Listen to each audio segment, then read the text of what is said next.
Chapter 25. 6 hours later, Logan sat down on the bench outside the ice cream shop and rubbed his sore legs. I cursed us, he said ruefully. Why is there so much food in this town? You mean, why was there? Zoe said. She pulled out her phone and started typing a message to her parents. School cafeteria, Logan said, counting on his fingers. Pizza place, candy store, the dumpster behind the supermarket, the dumpster behind the sandwich shop, all the cat food in the pet store, but none of the dog food. We're lucky he didn't try to break into the hamster cages. The freezers at both Chinese food places and the Mexican place, all the Twinkies in the 7-Eleven, but nothing else. So maybe he's finally getting full? It's like we're searching for a bottomless pit instead of a griffin cub, Zoe said. Her phone buzzed. Okay, Mom and Dad are at the Buffalo Bill Diner, but everything seems normal there. And Blue is still stuck in crisis management with his parents. I guess the mermaids haven't done all the underwater things. On Snappa's list yet, she sighed. I feel like I should be there helping. I'm better at the scuba work than Matthew is. You are helping, Logan said. Finding the cubs is the most important thing, right? Maybe I'd feel that way if we were finding a cub, she said ruefully. Well, let's think, Logan said. This cub is fast, stealthy, and on a totally different mission than the others. Mission eat the entire planet before we stop him, Zoe agreed. Logan stood and began pacing up and down the sidewalk. They hadn't made it to his house yet, and he was starting to fantasize longingly about clean t-shirts. They also hadn't stopped for lunch, although it didn't seem like the Red Griffin had left anything uneaten in the whole town anyway. A few blocks down the street, a flash of reflected light from one of the library windows caught Logan's eye. Hey, he said, there was a flyer in the library about missing sheep. Is there any chance the griffin could have eaten those too? Zoe shoved back her hair and twisted one of her earrings as she thought. I doubt it, she said.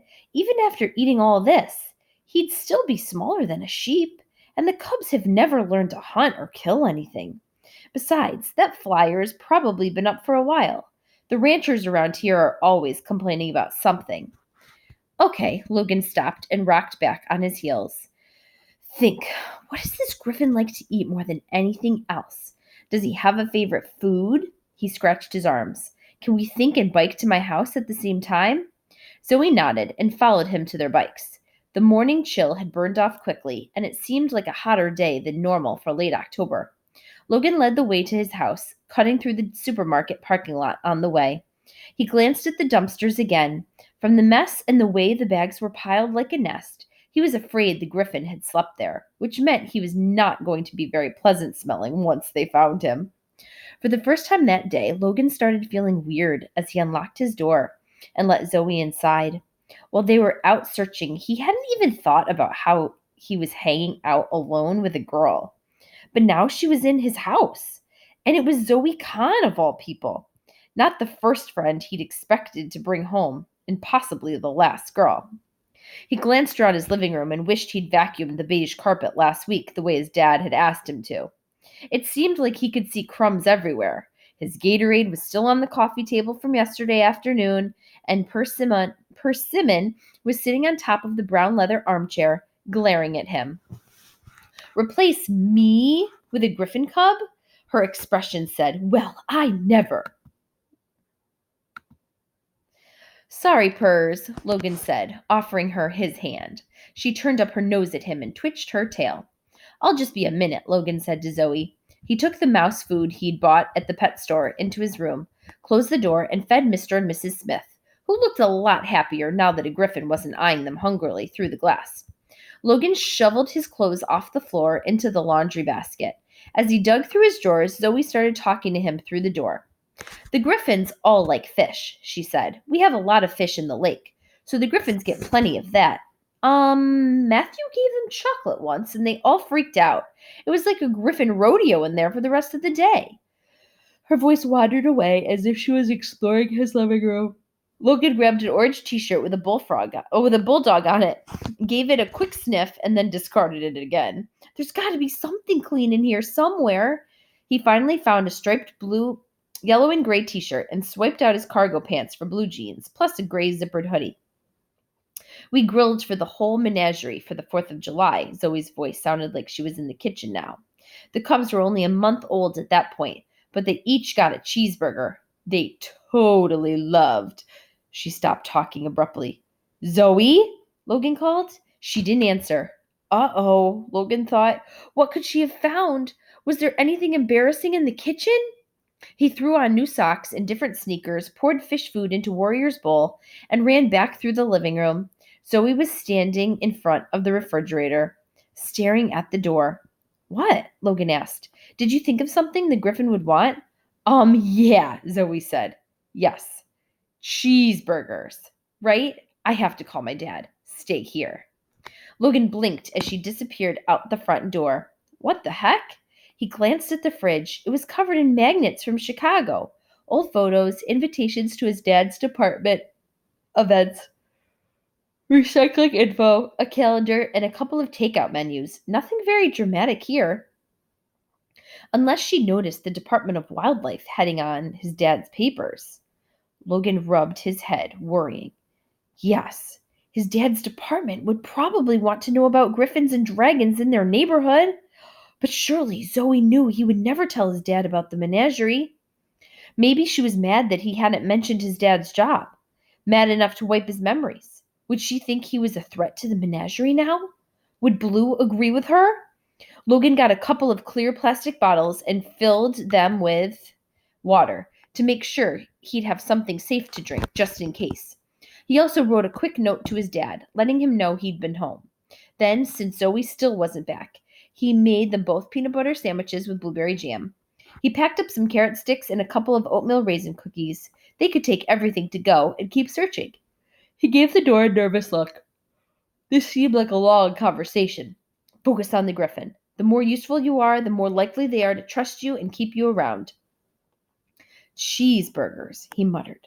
Scorp had eaten a fair amount of their hamburger meat, but he found another block of it at the back of the freezer and defrosted it in the microwave. He separated out 2 patties and cooked them on their countertop grill, then packed the rest of the meat into a cooler bag with several slices of American cheese and a squeeze bottle of ketchup. Just in case, he threw in a bottle of chocolate syrup as well, then packed a few other supplies in his backpack. He was just zipping up the bag when Zoe opened the front door. She definitely looked upset. What happened? Logan asked. Is everything okay? Zoe nodded, but the look on her face was the same as the one he'd seen Friday morning when she was lying to him about losing her dog. Logan wondered if he should bring up his dad's job. But if that wasn't the problem, he didn't want to make it the problem. I made sandwiches, Logan said, pushing hers toward her. And I have an idea about the cheeseburgers. Okay, Zoe said. Whatever you think. Let's just go. Logan hesitated. Maybe she'll be willing to talk about it after we find the next griffin, he thought.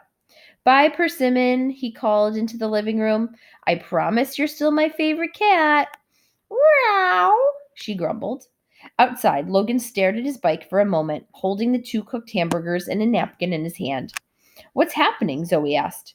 I was thinking we'd ride through town with these and lure him to the grills in Teddy Roosevelt Park, Logan said. But I can't figure out how to attach a hamburger to my bike.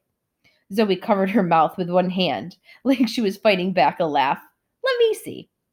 Finally, Logan went back inside for some dental floss, which they used to tie one of the hamburgers to the bike rack on the back of his bike. It was kind of gross, even with a paper towel underneath, since the meat was still a bit raw and drippy. My poor bike, Logan said. I just hope Jasmine doesn't see me like this, Zoe said. Her bike didn't have a book rack, so they tied the other hamburger onto the front like a meaty headlamp. It's a level of weird I don't think I've ever reached before. Logan laughed. All right, so I'll go one way through town and you go the other way, and hopefully the griffin will catch the scent and follow us there. See you at the reserve, Zoe said, wheeling her bike down the drive. She hesitated at the bottom, looked back at him like she wanted to say something, then took off. That summer, whenever Logan's dad wasn't working on a weekend, he'd take Logan to his favorite wildlife preserve, Teddy Roosevelt Park, right on the outskirts of Xanadu. There were hiking trails and fishing ponds, but most importantly, at least for what Logan wanted, there was an open, grassy picnic area with tables and grills. He got there a few moments before Zoe and picked a grill not far from the trees. We're supposed to have a permit to use this, Logan said as she came up. He winced, realizing how Department of Wildlife that sounded. It's nearly November, Zoe pointed out. I'm sure no one really cares. I'll text my parents to meet us here. Logan pulled a small bag of charcoal out of his backpack and tipped it into the grill. He was about to light a match when a family came out of the woods nearby, and he had to quickly hide the matchbook in his hand. Beside the parents, there were 3 guys and 2 little girls. He recognized one of the guys from school, Marco Jimenez, soccer captain and class clown, and one of the only other different looking faces in the 7th grade. Marco squinted at Zoe and Logan across the field while his family climbed into their minivan. It occurred to Logan that this might look really weird, hanging around a grill with Zoe alone at this time of year. He smiled and waved, hoping that was the normal person thing to do. To his surprise, Marco waved back. A few minutes later, they were gone, and Logan lit the grill. Everyone's coming, Zoe said, pocketing her phone. He wasn't sure she'd even notice Marco. Hopefully the Red Griffin will too, once he smells this, Logan said. Logan put the first uncooked hamburger patty on the grill, and they sat down at the picnic table to eat their sandwich.